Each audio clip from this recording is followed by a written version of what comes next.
Hello friend, সবাই কেমন আছো? আশা করি সবাই ভালো আছো, আমিও ভালো আছি। তো আজ যাবো মামার বাড়ি, কারণ কাল অক্ষয় তৃতীয়া পুজো রয়েছে, সেই উদ্দেশ্যেই যাওয়া। দিনটি ছিল 6ই মে। তো বেরিয়ে পড়েছি মামার বাড়ির উদ্দেশ্যে। তো মাদের সাথে যাব।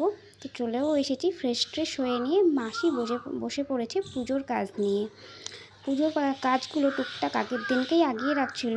আর প্রত্যেকবারের মতো আমিও বসে পড়েছি এবারও আলপনা দিতে। তো আলপনাটা কেমন হয়েছে অবশ্যই জানিও, তোমাদের সাথে পুরোটাই শেয়ার করলাম। তো আলপনা দেওয়া আর মাসি এদিকে টুকটাক কাজগুলো সেরে রাখছিল। আর এদিকে মা, মামি, দিদা সকলেই সবজি কাটছিল, কারণ মানুষজন নিমন্ত্রণিত করা হয় অনেক, সেই জন্য প্রসাদের জন্য। এইভাবেই কেটেছিল দিনটি। তারপরের দিন সকালবেলায় রান্নার ঠাকুরও এসে গেছে, রান্নাও শুরু হয়ে গেছে। আর এদিকে মাসি পুজোর জোগাড় করছিল, মালা গাচ্ছিল, ফলগুলো আমান্য করে নিচ্ছিল, এগুলোই করছিল আর কি। আর এদিকে ঠাকুরও চলে এসেছে। এটা দিদাদের অনেক দিনকার পুজো, প্রায় 150 বছর, 160 বছরের ওপরে হয়ে যায়। এটা দিদাদের আদি পুজো। তো দিদাদের তো বরণ নেই, সেই কারণেই খই, গঙ্গা জল এইসব ছিটিয়েই মাকে বরণ করে নিচ্ছিল।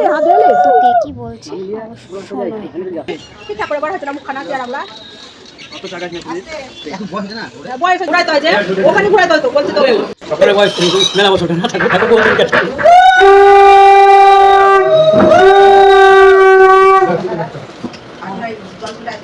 তো মাকে বরণ করে ঘরে নিয়ে চলে আসা হয়েছে। তো আমিও এদিকে রেডি হয়ে নেব। তো রেডি হয়েছি, এদিকে আমারও রেডি হওয়া কমপ্লিট। আর দুটো বোন ছিল আমার সাথে, তাদের সাথে দুটো ছবি তুলে নিয়েছি। এখনও অনেকেই ছিল, মাসিরা, বোনরা, তাদের সাথে অবশ্য ছবি তোলা হয়নি। এসে দেখে দিকে পুজো স্টার্ট হয়ে গেছে।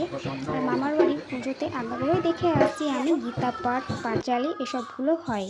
আর এদিকে তো আরতি, হোমযজ্ঞ এগুলো তো হবেই, সচরাচর সবারই হয়। এইভাবেই শেষ হয়েছিল দুপুরের পুজোটা। রাতের পুজোর জন্য আবার রেডি হয়ে গেল। তো এখানে আরতি করছিল, তারপর ভোগ দিয়ে সেদিনকার মতো পুজো শেষ। আর এদিকে খাওয়ান দাওয়ান চলছিল।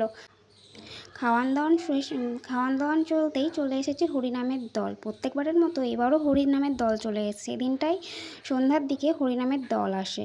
তো সেদিনটি মজা খুব হয়েছিল, এইভাবেই কেটেছিল সেই দিনটি।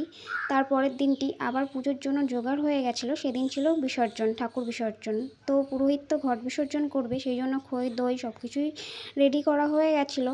এদিকে আরতি টারতি সব কিছুই হয়ে গেল। তো সেদিনকার পুজোটা এইভাবেই শেষ হয়ে গেল। সন্ধ্যাবেলায় দিদা সন্ধ্যা দিয়ে নিচুনি করলো, ঠাকুরের সিঁদুর, পায়ের সিঁদুর সবাইকে ঠেকিয়ে দিয়ে ভাইরা ঠাকুরগুলো নামিয়ে নিচ্ছিল। তো সন্ধ্যা থেকে প্রচণ্ডই বৃষ্টি হচ্ছিল, সেই কারণে সন্ধ্যাবেলায় দেওয়া হয়নি, রাত্রি হয়ে গেছিলো। তো নদী বা গঙ্গা কিছুই নেই, পুকুর রয়েছে, সেই উদ্দেশ্যেই গিয়েছিলাম আমরা পুকুরে। তো মামা এখানে বাঁধনটা খুলে নিচ্ছিলো এবং ঠাকুর নিচে নামিয়ে নিল, মামা, ভাই সবাই মিলে, সকলে মিলে। তো আমরা তো উপরেই দাঁড়িয়েছিলাম, নিচে নামিয়ে নিই যেহেতু, ওপর থেকে সব কিছু দেখছিলাম। তো এখানে মামা আর ভাই মিলে নিয়মগুলো সেরে নিচ্ছিল। তারপর ঠাকুরও বিসর্জন দেওয়া হয়ে গেল, আর আমরা এদিকে ওপরেই দাঁড়িয়েছিলাম। তো সকলে, মামা, ভাইও চলে এসেছে। তারপর চলে আসলাম বাড়ি। এইভাবেই দুদিন কেটে গেল।